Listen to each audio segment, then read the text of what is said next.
Ahli bait Rasulullah sallallahu alaihi wasallam. Ahli bait sudah ada berdoa sebagai dari syafi'in maka oleh ahli badan dan satu syekh waktu saya dan Pak وكيل الحاج عبد الحميد بن عبد الله بن عمر ولدنا ولقواتنا وقوات محمد المسلمين اجمعين ولما تغشاهم الرحمن الجنه فيبلغون به ويعيد علينا محبه المسرار والنور وقربه ونفعت بالدين والدنيا والاخره امين من صالح والى حضره النبي محمد صلى الله عليه وسلم الفاتحه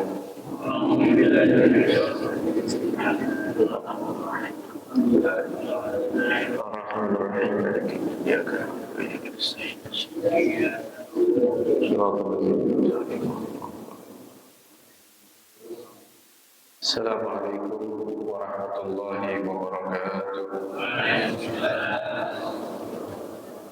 بسم الله والحمد لله والصلاة والسلام على رسول الله سيدنا ومولانا محمد بن عبد الله وعلى آله وصحبه ومن والاه ولا حول ولا قوة إلا بالله أما بعد الحمد لله puji syukur kepada Allah Subhanahu wa taala pagi hari ini masih diberikan kesehatan diberikan panjang umur oleh Allah Subhanahu wa taala bisa beribadah puasa di hari kedua Ramadan.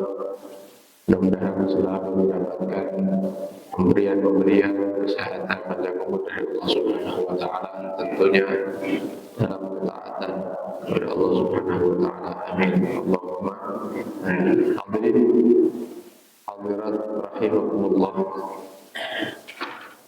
Pagi hari ini akan kita bahas tentang hal-hal yang berkaitan dengan fikih puasa. Ada beberapa poin yang akan kita sampaikan, mungkin nanti bisa ditutup dengan beberapa pertanyaan. Hadirin hadirat rahimakumullah. As-shaum atau puasa dari segi bahasa maka bermakna al-imsak, menahan. Dalam Al-Quran Allah Subhanahu wa taala berfirman, inni nazartu lirrahmani shauma. Saya nazar kepada Allah shauma ay al-imsak, menahan diri daripada berucap atau ngomong. Adapun makna atau arti dari syariah, dari pandangan syariatnya, as-shaum puasa bermakna menahan diri dari perkara yang membatalkan puasa mulai terbitnya fajar sampai terbenamnya matahari dengan niat tertentu. Hal ini diambil, hukum wajib puasa ini diambil daripada Al-Quran surat Al-Baqarah ayat 183. Allah Subhanahu wa taala berfirman, ya ayyuhalladzina amanu kutiba alaikumus syamu kama kutiba alal ladzina min qablikum kama kutiba 'alal ladzina min qablikum la'allakum tattaqun. Wahai orang-orang yang beriman, kutiba 'alaikumusiyam, telah diwajibkan atas kalian berpuasa sebagaimana diwajibkan atas orang-orang atau umat-umat sebelum kalian, la'allakum tattaqun, agar supaya kalian menjadi orang-orang yang bertakwa. Puasa Ramadan ini diwajibkan oleh Allah Subhanahu wa taala kepada Nabi dan umatnya pada tahun kedua setelah hijrahnya Nabi sallallahu alaihi wasallam dari kota Makkah menuju kota Madinah.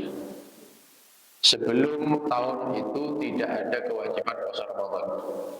Akan tetapi menurut pendapat sebagian ulama, ketika itu Nabi dan para sahabat wajib puasa Asyura.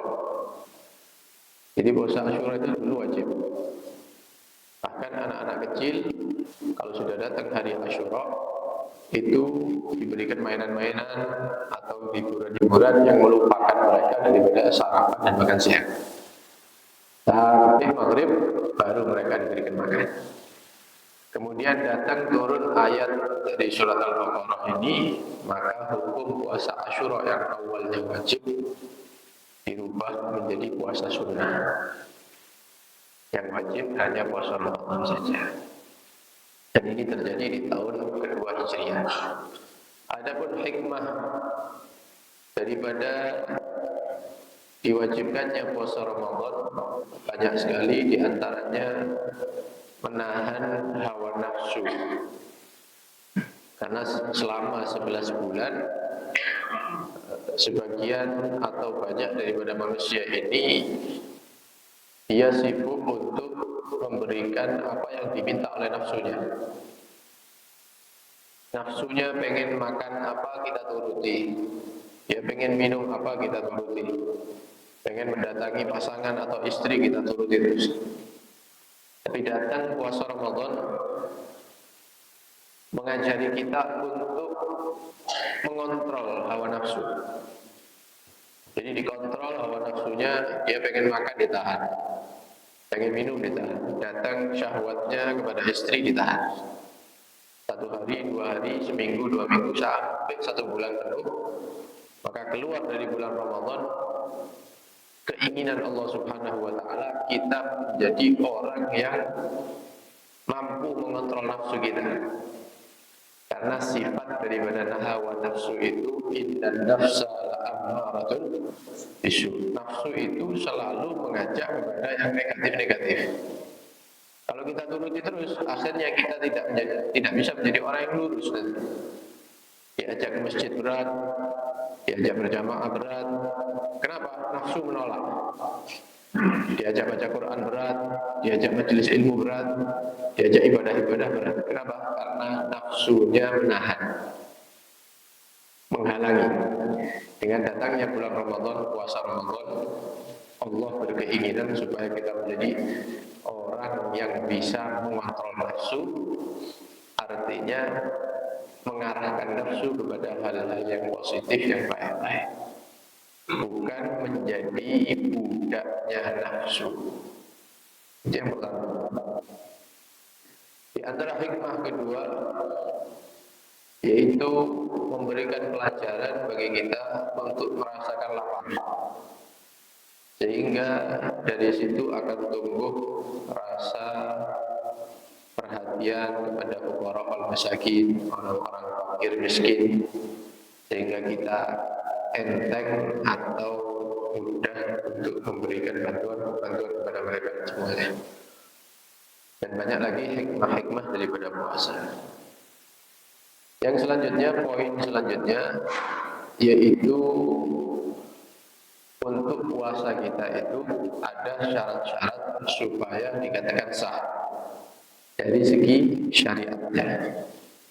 Maka syarat yang pertama, orang yang puasa itu harus muslim. Karena tidak mungkin ada orang kafir berpuasa Ramadan. Yang kedua, dia harus berakal, manusia yang berakal. Khusus untuk perempuan, maka harus bersih daripada haid dan nifas. Yang terakhir, mengetahui waktu diperbolehkannya puasa. Karena tidak semua waktu itu bisa untuk dipuasai. Ini puasa secara umum ya, tidak puasa Ramadan saja. Seperti misalnya puasa di hari Idul Fitri atau Idul Adha, itu diharamkan. Dan jika tetap dipaksakan untuk puasa, maka puasanya tidak sah. Kenapa? Hari yang kita puasai itu tidak bisa untuk dipuasai secara syariah.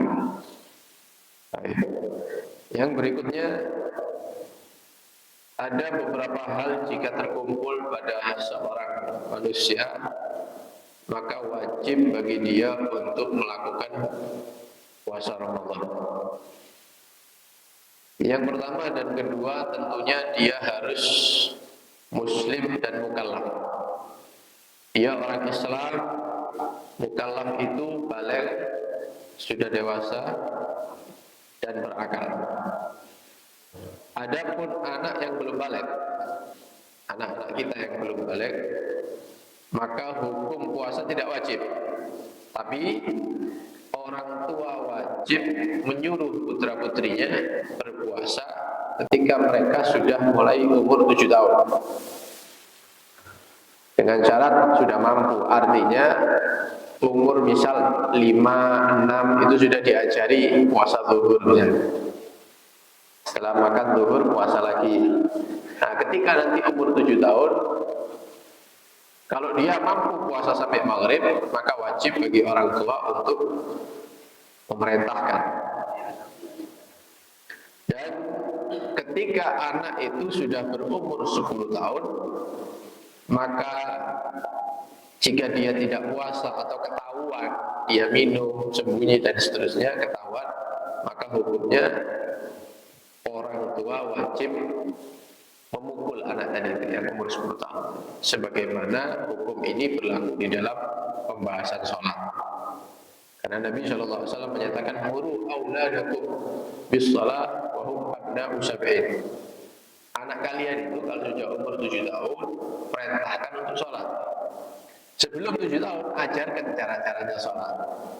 Mulai misalnya umur 3 tahun, 4 tahun diajari gerakannya saja, suruh mengikuti orang tua. Ketika sudah 4 tahun, 5 tahun diajari bacaan-bacaannya, niat-niatnya. Ketika 7 tahun disuruh untuk sholat. Sholat wajib, puasa wajib. Maka orang tua hukumnya wajib memerintahkan. Kalau tidak, maka bapak dan ibunya berdosa. Yang ketiga, puasa itu menjadi wajib bagi seseorang dengan syarat mampu mengerjakan puasa. Maka orang yang sudah terlalu lanjut usia, sudah tidak mungkin untuk berpuasa, hukumnya tidak wajib puasa, tidak dipaksakan oleh agama. Atau orang sakit yang tidak mampu untuk menjalankan puasa Ramadan. Nah, bagi orang-orang ini yang tidak mampu berpuasa, ya, dan tidak ada kemungkinan dia sembuh, tidak ada kemungkinan dia sembuh, maka setiap 1 harinya membayar fidyah, ya, atau 1 mud daripada makanan pokoknya. Di tempat kita ya beras. 1 mud kalau diperkirakan sekitar 7 sampai 7,5 on. Ya. 7,5 on dikeluarkan per hari.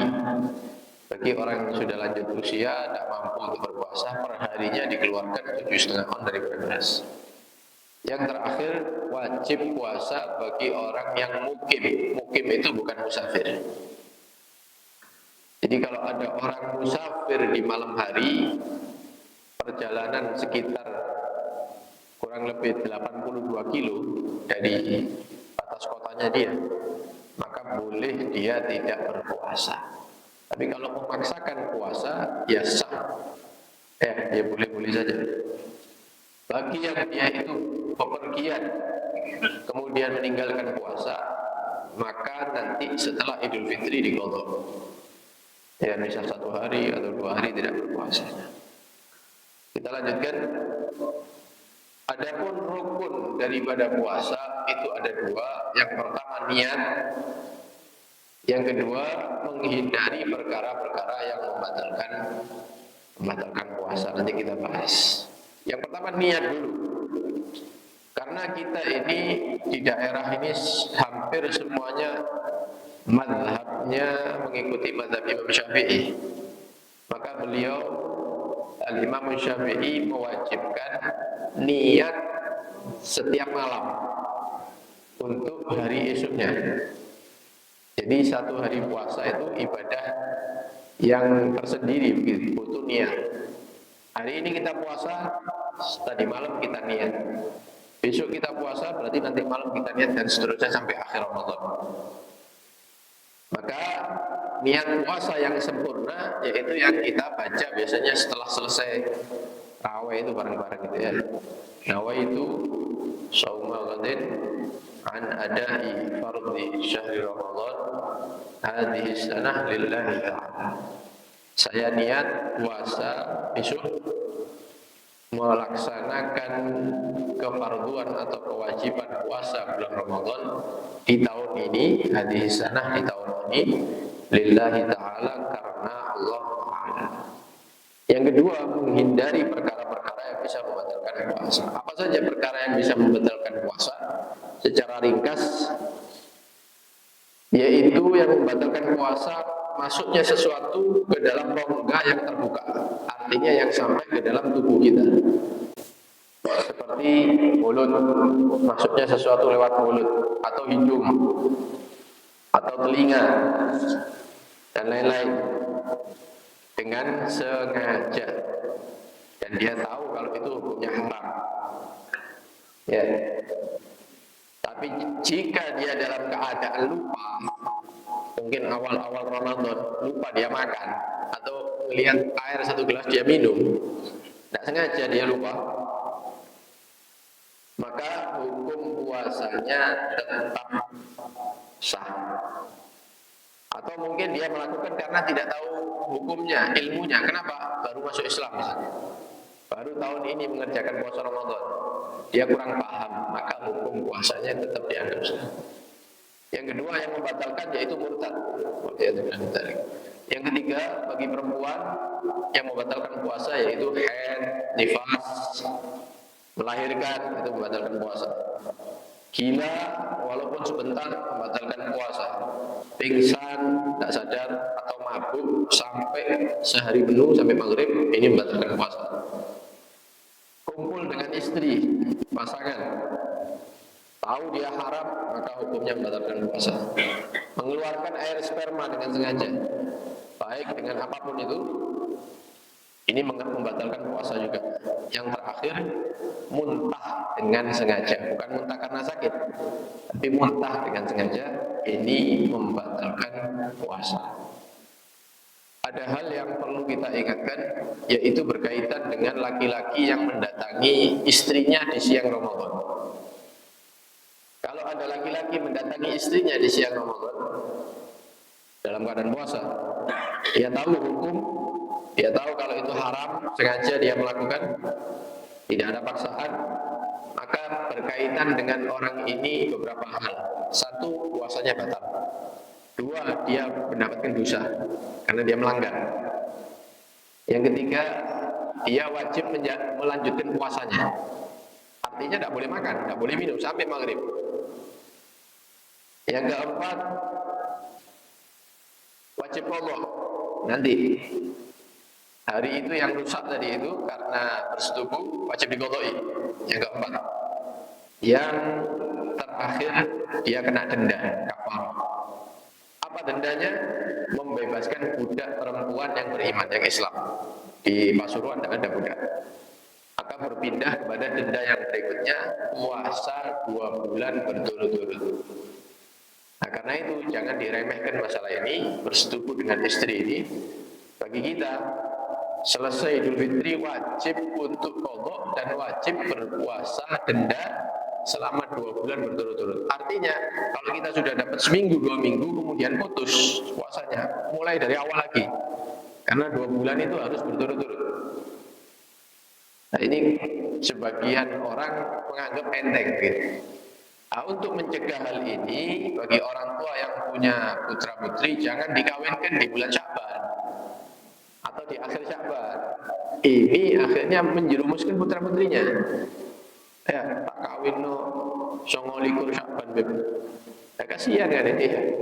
Akhirnya Ramadan dia harus menahan diri dari istrinya. Ya kalau kuat, kalau tidak kuat akhirnya kena denda tadi itu. Sudah dosa, dosanya batal, dia wajib melanjutkan, wajib qadha, masih kena denda. Nah kalau bisa nanti setelah Syawal dinikahkan atau jauh-jauh hari sebelum Ramadan.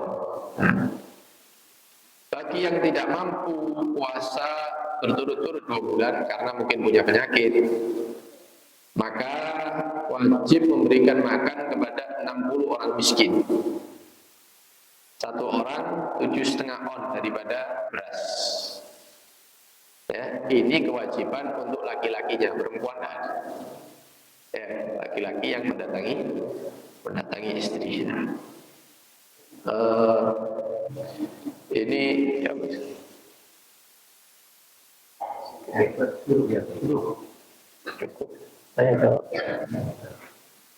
Ini sebenarnya ada beberapa hal yang mau kita sampaikan. Cuman waktunya ini sudah 5:30 ya, belum pertanyaannya. Ada yang penting yang perlu kita sampaikan, yaitu ketika cebok, ya, terutama ketika buang air besar atau buang air kecil juga bagi perempuan. Kalau bisa menghindari selang atau semprot itu, mulai pagi sampai maghrib. Kenapa? Karena airnya itu mengarah ke lubang kemaluan depan atau belakang. Itu kalau sampai ada yang masuk airnya, itu bisa membatalkan puasa. Ya normalnya biasanya kan pakai gayung atau yang lainnya secara umum. Karena air itu langsung mengarah ke lubang kemaluan. Itu kalau nyemprot masuk ke dalam, itu batal puasanya. Karena itu diperhatikan ketika cebok, buang air kecil atau buang air besar. Kemudian yang terakhir,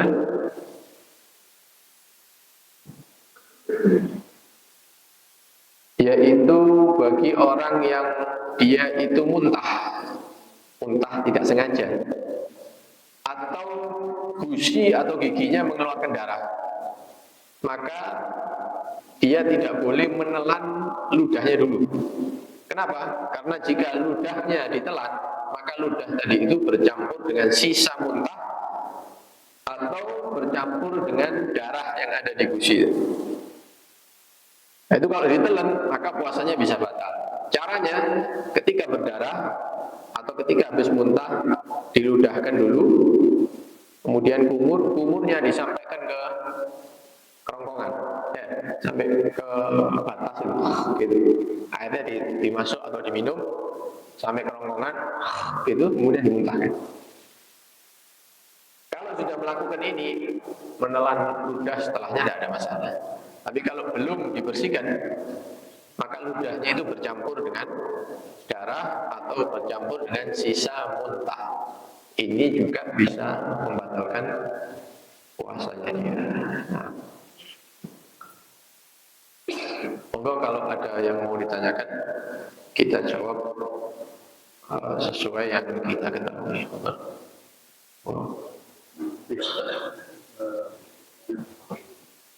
Bahwa tetapi larangan berjubel itu dan dari itu bagi yang berpuasa. Kalau bagi yang tidak puasa, maksudnya dia mendapatkan buktoh perjalanan gitu, itu apa sama? Jadi larangan itu. Ya. Pertanyaan, hukum haram mendatangi istri ketika puasa Ramadan itu apa bagi yang puasa saja atau secara umum yang penting di bulan Ramadan walaupun dia tidak berpuasa, seperti musafir, ya, bepergian. Musafir ini memang dia diperbolehkan tidak puasa, ya, dalam keadaan tidak berpuasa. Apakah masih diharamkan untuk mengumpuli istrinya? Berarti ini musafir bawa bojone ini ya, bawa istri. Ya mungkin mudik misalnya. Nah, di perjalanan dia tidak puasa karena ada datang bulan, tidak bisa sempurna 1 bulan puasa Ramadan. Apakah harus hari itu juga, tahun itu juga, atau boleh diakhirkan? Yang pertama kita lihat penyebab dia tidak puasa. Kalau tidak puasanya tanpa penyebab, artinya dia wajib puasa tapi tidak poso. Seperti yang kita saksikan di Pasuruan ini ya, ketok sikilin kayak gitu. Nah itu kan sebenarnya orang sudah besar, sudah dewasa ya. Muslim, dia berakal, tapi tidak puasa. Kalau ditanya kenapa tidak puasa, ya teman-teman saya satu pekerjaan, satu kantor, tidak ada yang puasa. Nah ini orang-orang yang seperti ini setelah selesai Idul Fitri wajib langsung qadha. Kapan dia mengakhirkan? Diakhirkan besok, diakhirkan besoknya lagi, 3 Syawal, 4 Syawal. Itu dosa terus itu, nyambung dosanya sampai dia mengqadha. Karena dia meninggalkan puasa tanpa sebab atau tanpa uzur. Tapi kalau dia itu meninggalkan puasa karena uzur seperti sakit, bepergian, ya, atau perempuan yang dalam keadaan haid, maka disunahkan untuk cepat-cepat qadha. Dan di tahun itu jangan sampai ketemu Ramadan berikutnya. Kalau ketemu Ramadan berikutnya, maka dia wajib qadha-nya tetap, tapi ditambah dengan mengeluarkan 1 mud beras perharinya. Contoh, kemarin ada ibu-ibu yang punya utang puasa 7 hari. Tak diqadha, akhirnya sekarang sudah masuk Ramadan lagi, maka dia tetap wajib qadha 7 hari, ditambah perharinya 1 mud, berarti 7 mud. Ya, 7,5 on dikali 7 berarti. Kenapa? Karena mengakhirkan qadha sampai datang Ramadan berikutnya. Posone apa Beb? Berarti 7 kali 7 tambah 7 14 ya. Enggak. Puasanya tetap 7. Tapi ditambahi dengan beras. Perharinya 7,5 on. Karena itu kalau ada kesempatan cepat-cepat diqadha. Terutama bagi ibu-ibu ya yang punya utang, nanti pasti ada utang. Ya, berapa hari nanti setelah Idul Fitri cepat-cepat diqadha supaya tidak kena denda. Nah, ada lagi?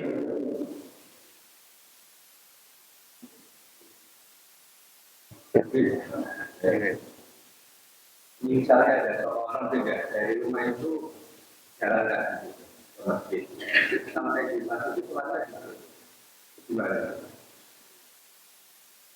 Ada orang dia itu kalau ke masjid jalan kaki, ya secara zahir dia seperti orang pada umumnya. Bahkan kadang-kadang naik sepeda motor. Sepeda motornya bukan sepeda motor kecil-kecil itu, yang gede sing abot-abot itu. Nah, dibawa ke masjid itu kuat. Tapi ketika di masjid duduk langsung di bawah, tidak berdiri dia. Nah, ini muncul pertanyaan orang yang ngelihat ini juga. Berangkatnya seger, berdua masjid langsung lemes, lungguh dan isor. Ini dilihat sholatnya.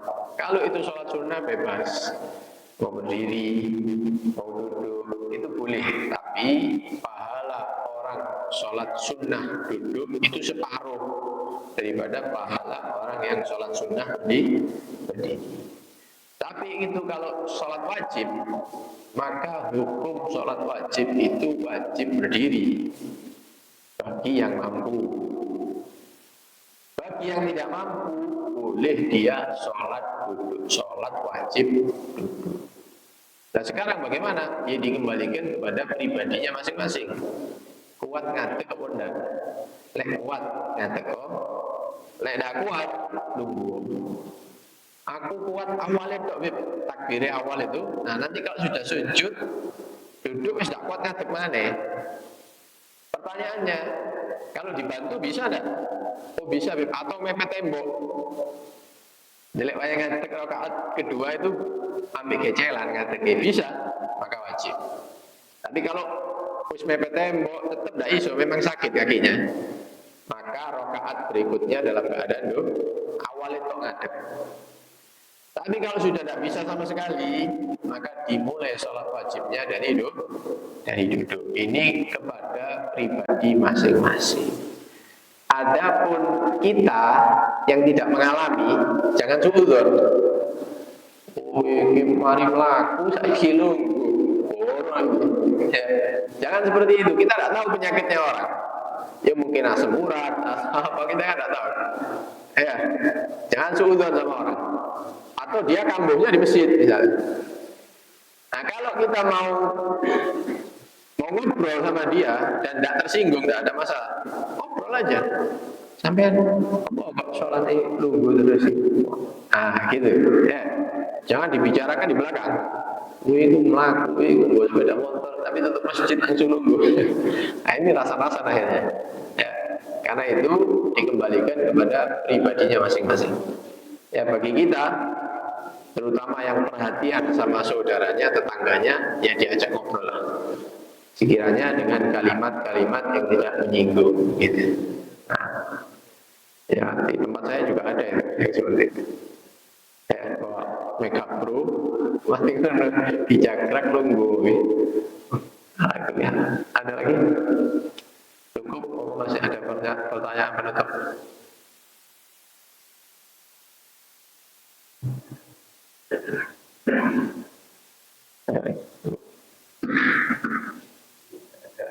Cukup ya? Mudah-mudahan yang kita pelajari menjadi ilmu yang bermanfaat. Amin ya rabbal alamin. Amin ya rabbal alamin.